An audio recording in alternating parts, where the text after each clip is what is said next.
Fantastic stuff. So I had planned nothing. Now, I know you're all thinking that's rubbish. Of course you planned.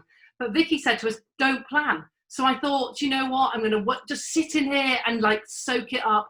And then we got quite deep at the start. And I was thinking, I've got nothing deep to say. Oh no, what on earth can I possibly talk about?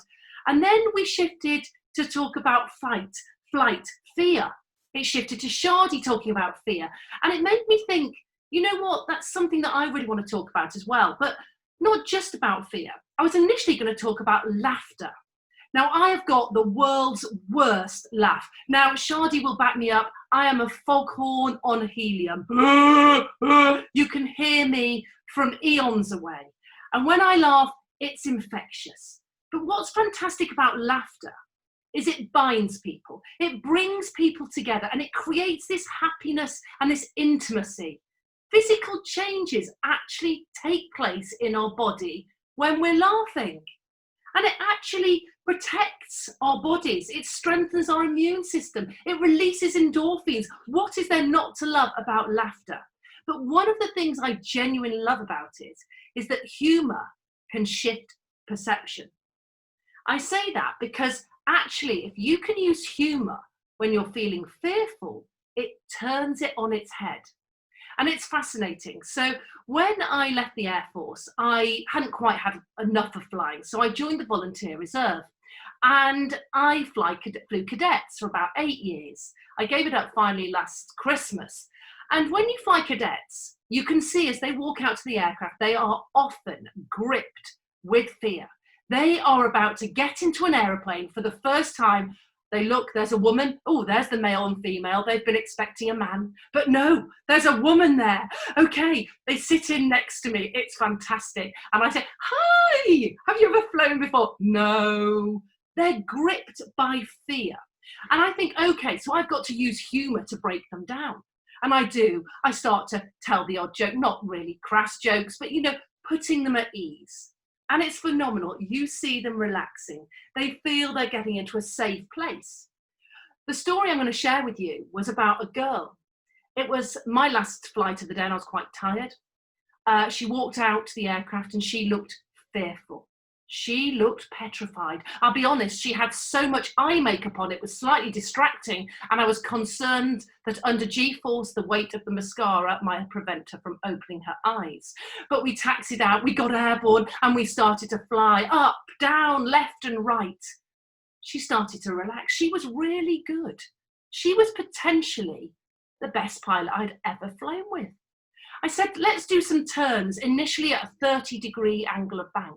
Most cadets up and down by 200 or 300 feet, but not Emily. She nails it. I thought, wow, unbelievable. I said, let's do a 60-degree turn. Now, I never do this with cadets on their first trip because, quite frankly, it's a little bit dangerous. When you roll to 60 degrees, you lose all of the lift over the wings. And unless you pull hard back on the stick and add full power, your nose comes slicing through the horizon and you end up in a spiral descent to death. Well, I haven't lost any yet, but okay, so there we are. I said to her, would you like to do a 60-degree turn? And she said, all right. I said, what you need to do, and she said, don't tell me. I read about this in a book. I thought, well, this is going to be fascinating. I'm expecting the nose to come down, but no. Emily rolls in with no preparation, no guidance from me. She adds the power, she pulls back on the stick, and she does it perfectly. It was slightly annoying, if I'm brutally honest. She was so good. But we started to fly amongst the clouds. I describe it as dancing amongst the gods. You're up in the skies, going through the clouds. It's truly wonderful. As we were going, I looked across and I saw what I thought was a smile. It was not actually, it was wind. But there we go. You can't have everything. I thought I was breaking her down. I said, would you like to do some aerobatics maneuvers? We're going to do loop the loop. We're going to do barrel rolls. I taught her how to do a loop. We lower the nose. We accelerate to 140 knots. We pull hard back on the stick. You look for the horizon. You see it coming in. And in my cockpit, you yell, yee-haw, at the top of your voice. As I did my first one, I pulled out the bottom. And you know if you hit perfection, because the whole aeroplane shakes violently. I was fully expecting it, but no, I obviously did not hit perfection on this time, and mine was beautifully smooth. I give her control. She does the maneuver, she grunts, she pulls up. I yell, yee-haw. She did not. She pulled out the bottom of her loop and it went da-da-da-da-da-da. I looked across and she has suddenly got a radiant smile on her face. And that smile said to me, I'm better than you. And I thought, oh my goodness, I need to break this girl down. Well, I'm joking. I actually thought I need to challenge her. I pushed her. She was so talented. And we landed the airplane. We were taxiing in and I said to her, I've never flown with anyone with so much raw, natural talent as you. And you know what she said to me? I bet you say that to everyone. I thought, no, I've never said it to anyone before. Is this something you want to do? And she said, oh my gosh, I actually really can't believe you've just said that. This champagne cork popped from her. And what came out was unbelievable. It was her dream. It was all she had ever wanted to do the whole of her life. She'd been so racked by a fear of failing. She had decided not to try and not to engage. Because what happens when we give something 100% and we don't achieve it? Well, that's way more scary than blaming it on the fact that you didn't try.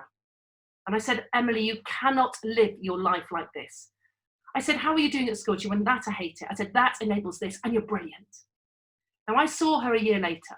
She walked past me in the corridor. I recognised the eye makeup, if I'm honest. And she said, oh, ma'am, it's me. And I said, it's you. It's Emily, the best pilot I've ever flown with. And she said, oh, I can't believe it. I just wanted to tell you, I got all my exams and I'm going to do it. I want to become a pilot still in the Air Force. And I said, do you know what? It makes you realise laughter helps. It breaks down fear. Overcoming a fear of failure is what is so important.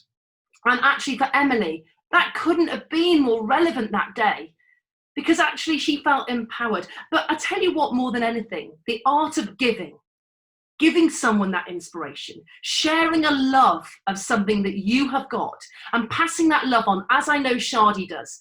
Every time that she goes out, she inspires the next generation to be better than they believe possible. And that is what is truly important. So for me, it's all about empowerment. It's about inspiring and it's about overcoming that fear of failure. Thank you very much for your time.